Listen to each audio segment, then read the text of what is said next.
Hello, we're in Corona lockdown and we're going to make a sourdough starter because there's no yeast available anywhere. So this takes about 5 days to make. You have to feed it every day. So the first thing we do, we put 50 grams of flour in. So we're going to put 50 grams in every day. Where's where the tablespoon is?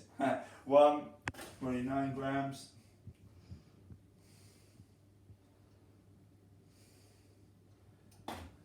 And 50 grams. Press the 0. Now if you come here with the camera, this is a real standard tablespoon, this one. This should be 15 millilitres. A tablespoon should be 15 millilitres roughly. We're going to see how close it is. 14, that's not bad.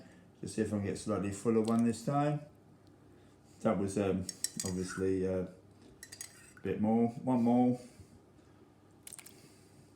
49.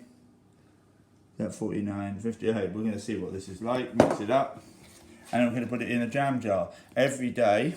Depending on how warm it is, depends how quick it is. We're going to have the same amount of each every day for 5 days. Come the 5th day, we should be able to use it. So I'm going to save this and just make it all in one video, and then we're going to see it. Then we're going to make sourdough.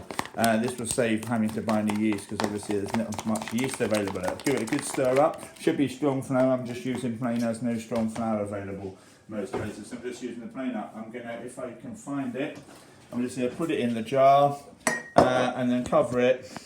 It's okay to have a bit of air to it, but this is a nice big jam jar, so I want the air to get to it in a way, otherwise it's sort of ferment. So after a few days it's going to be bubbling up. After normally about 5 days, it might be okay with 4 days. We're in April at the moment, so it's quite warm, so it needs to be quite warm. So in here, so that's it. So come back on day 2, next time will be day 2. Thank you.